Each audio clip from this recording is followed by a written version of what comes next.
Hey everybody, quick disclaimer. I just want to say that this video is not to discourage anyone from starting a business. This is just to put you on game to some of the things that really do be happening with this entrepreneur lifestyle. So with that being said, I hope you all enjoyed the video. If you have any questions and or comments, don't forget to put them in the comment box and I will get back to you as soon as I can. Thanks.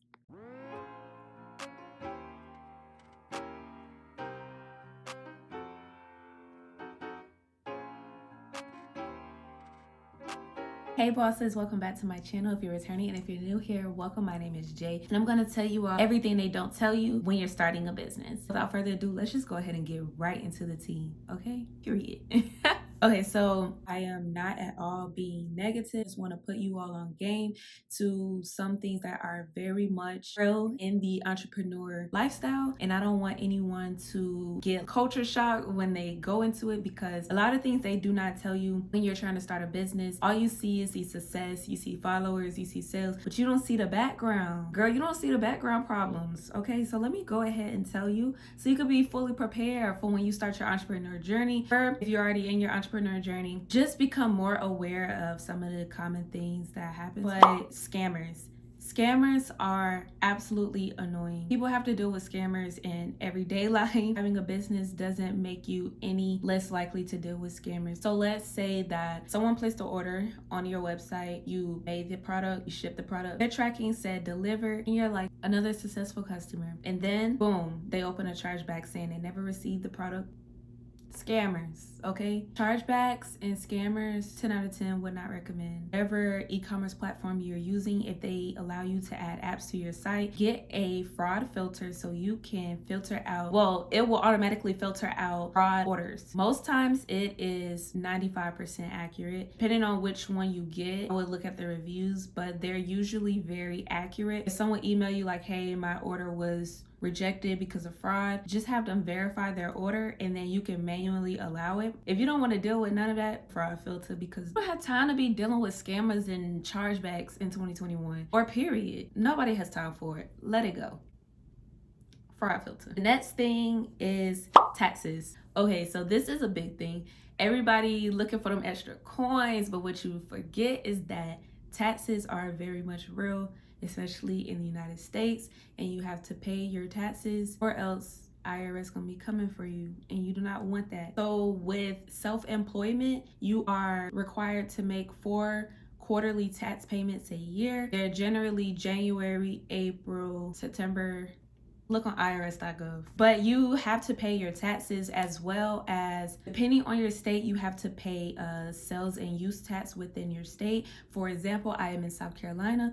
In order to have a business, you have to get a retail license. Regardless if it's e-commerce or not, you still have to get a retail license, and you have to pay a sales and use tax every month on the 20th for the prior month. So it's February, I'm going to pay January's sales and use tax for sales in my state on the 20th, or you can pay it before. I'm not sure about other states, but South Carolina does it to where you only have to pay the sales tax on orders that were made in South Carolina. So say I only had one order for South Carolina in January, then I only have to pay however much that tax was that order. My suggestion to you, if you do not know about the taxes, if it's completely new to you, I highly suggest consulting with the CPA and or accountant, or you can also do a lot of research, which I've done, because who got money to be paying them?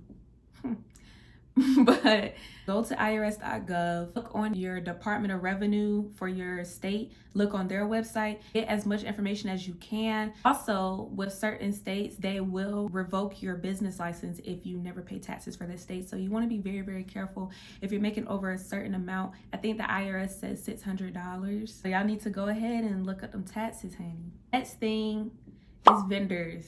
Okay, so there are a lot of good vendors, but when it comes to having vendors, you just have to be very careful who your vendor is, if they're trustworthy, how many people have they sold to, do they have reviews, because you don't want to fall into a scam. You don't want to get the wrong products. You don't want to be paying higher amounts than you should be. There's so much to it. If you're using an overseas vendor, you want to know when your product is going to come. Vendors are essential if you have a product-based business. However, you just want to be very careful, because there are so many horror stories, especially with Alibaba, where people have ordered things, the products were damaged or never received the product, they received it. Inventory. You always want to make sure that you're counting your inventory as accurately as possible. Have inventory, because if you're sold out a lot, people are going to get the vibe that your site is never stocked. Unless you have set restock dates, how some companies do, then that's a whole nother story. But want to always make sure that you have inventory, you have a correct count on your inventory, because if you incorrectly put in a number, that can set you up for a world of trouble. Say people ordering things, you don't have it, you have to issue refunds or have to deal with people waiting if you go to order the product that they need. So you just want to make sure that your inventory is always on point. Copycats. When I say copycats, I mean other businesses. No shade, but this is something that other business owners have experienced and confided in me about or on social media. So with copycats or content stealers, they wait until you make a product or post a product. They wait until see what you're doing, and then once you already done what you've done, then they essentially copy the content or copy the idea of the products and sell it as their own, which can be very, very frustrating. I've seen many people express their frustrations with this. I know a lot of people have blocked people that they actually caught to doing that, but on the other hand, how you can look at it as a pro is that it can't make no moves until you make your moves. So essentially you have the upper hand if you do find yourself having that problem. But like I said, just block them and move on with your day. Nobody got time for that. Going through a dry spell or not having any sales. This is the absolute worst. And if somebody told you that they haven't had any sales within their business, they're lying. I don't care what you say. They are lying. There will be at least one day where you won't have no sales come in unless you have 1 million followers, a celebrity, famous, etc., etc. Every business goes through periods of times where they don't have sales. Even if it's for hours, they don't have sales for hours, for days. Some people don't have sales for even weeks or months, which you never want to experience that. But going through a dry spell can be very, very detrimental to your mind. You start to think like, okay, what am I doing wrong? This isn't for me. You start to doubt yourself, doubt your business. When you don't have any sales, it can be very, very discouraging. So if you're going through a point where you don't have any sales for multiple days at a time or weeks, look at bigger picture. Look at your social media platforms, look at your website, look at your policies, look at photos. Are they of high quality content? Is everything described in the descriptions of the products? Are the ingredients mentioned? Does your policies give clear, concise information? How does your social media look? Is it concise? Is it clear? Is the quality there? You have to be on point, okay? Because if you don't have sales, it's not always on you, but it can be something that's going on within your business that may be so small that's causing people not to shop with you. So you want to look at the bigger picture. You can't tell anything's wrong and you're just like, my page look fine, everything look fine, what's the problem? There are many people that do business Instagram audits, website audits. They will do a deep analyzation of your business and tell you what's wrong and what you need to fix. Look at their reviews, look at their work, and make sure that it's worth the time and the money. That can be an option. And I've seen big entrepreneurs even say 1 week they can make $7,000 in 1 week and the next week they make 100. That's just how entrepreneurship goes. So don't ever get discouraged. Keep going, keep pushing. Low or no engagement on your social media. This can be very discouraging as well because you just took a bomb photo shoot. You ready to show the world what you're working with. And the Instagram algorithm not playing with you. What you making that for? Because we ain't about to show it to nobody. Nope. Almost all social media platforms have a designated page of insights within their settings, and you can look to see what's performing well, what's not performing well, what are people saving or sharing. Look at that to gather more information on how you can improve your next post. If you're having low engagement, interact with the people that follow you, ask questions. I've seen people that have like 80K followers go from thousands of likes to 100 likes a post, so it happens to everyone every now and again. Just keep going. I be having to tell myself that more than just post to get engagement. Engage with others on your stories. You can get engagement in many different ways. As hard as it is not to be discouraged, try not to let it bring you down for long, okay? If you see that your posts aren't doing as well and you're like, man, I don't know what I'm doing. Be sad for 2 minutes and then girl, get back up and keep going. We don't got time to be sad. We got money to make. Send an email. Most people looking through their email boxes. If not, if your people don't respond to email, send a text message. Hey, we got new products in stock. You got to get to the bag somehow. We can't soak. Ooh. The next thing is feeling uncreative. So if you're not feeling creative, you're not feeling like you're giving valuable content, it's best to take a break. Don't wear yourself too thin. Take a break, and it doesn't have to be for weeks. It could be a 6-hour break, a day break, a 2-day break. At least take some time to take a step back, look at what's been working, look at the overall picture, and see what you can do to get the juices flowing again. Or maybe there's a holiday coming up that you can use to spark some creativity. You can implement some of the holiday into your business, but just take a step back, a breather. Like I said, don't wear yourself too thin. It's normal. The next thing, being exhausted and tired. So say that your business is booming, but you're the only one doing everything. You're the only one making the products. You're the only one packing the products. You're the only one responding to emails.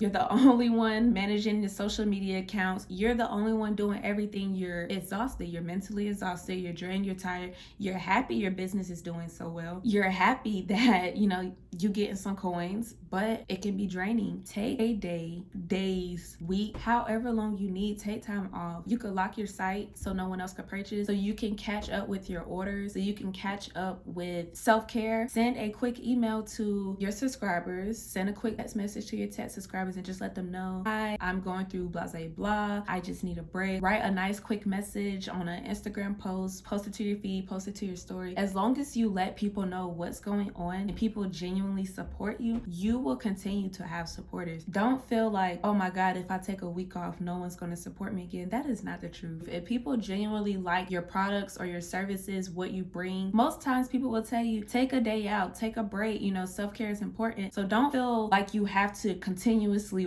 work because you don't. And don't let nobody tell you that you have to do that. Girl, you must be crazy. Criticism. When it comes to having a business, you will receive a lot of criticism. People are going to feel more inclined to give you their opinions, unsolicited opinions at that. Like, I don't know why, whether it's negative or positive, they're going to do it. So it's just something that you have to mentally prepare yourself for, that there will be, criticism within your business, whether you're doing good or bad. Not all bad criticism, aka constructive criticism, is bad. Sometimes when you get constructive criticism, as long as it's respectful and coming from a good place, you could actually learn a lot from it. Expect criticism within your business. The next thing is rude customers. So I don't deal with rude customers, and I tell everybody else, do not deal with rude customers. There's enough negativity going on in the world as is. We don't have time to deal with rude customers as well, doing our daily business things. Always stay professional, but if somebody talks to you or treats you a certain way, refund them their money, send them a nice little email, but do not deal with rude customers. Do not ever deal with somebody disrespecting you, treating you less than, and feeling that they can simply because they spent their money with you. If someone genuinely has a problem with something within the business, try to work it out as professional and as best as you can. Don't deal with it. Comparisons. It happens. It happens to the best of us. The quote goes, comparisons are the thief of joy, and they are. So I always tell people, never compare your journey to someone else's, because you never know what someone else is going through. You only see the positive things that they post, orders that they post. You don't see the money that they lost, if they're even making a profit. You don't see the chargebacks that they've gotten. You're not seeing all the back end stuff. You're seeing the front end success. You don't know if they're genuinely unhappy. They're posting 500 orders on the floor, but they're unhappy with their sales or their lives. Never compare your human life to someone's controlled social media content. If you don't take nothing else away from this video, take that away. I have to tell myself, girl, last year around this time, you wasn't even at this point. What is the problem? Only compare your journey to your journey, where you've been, where you are, and where you're going. The last thing that I'm gonna talk about is no support from family or friends. Seeing so many people get worked up on this exact topic, my best advice is do not put any expectations on anyone. There's a saying, no expectations, no disappointment. When you start to expect people to support you just because they know you, or if you've been friends with them for however long, what that got to do with the price of the tea in China? Yeah, you my cousin, but if your products don't interest me, they don't interest me. I'll follow you, I'll like your content, but your offering is not for everyone. You have every right to feel upset upset and feel the way you do. But I've seen so many people get mad. Some people even said that they cut off their friends. And if it gets bad to where they can't even follow you or like a few posts, even just shout you out, then yeah, that's bad. But if they don't purchase your products or your services, don't feel bad, because the products may not just be for them. But if they're watching your content, they're liking it, they're commenting, you know, they're shouting you out, telling some of their friends about you or their coworkers, then that's enough. All support does not have a monetary value to it. Now, if they are not supporting you, but they're supporting Jada Chivez when she says she about to drop her clothing line, now that's a problem. Because why are you supporting these famous people that don't even know you, that's gonna make bread? And I'm over here, a small business owner, struggling. You can't even give me $5. Y'all might need to hash that out with each other, but don't have any expectations and you will not have any disappointments. Trust me. I hope you all could take something away from this video. Please don't forget to like, comment, and subscribe on this video for the YouTube algorithm. Girl, get me seen. And I will see you all very, very soon. But until then,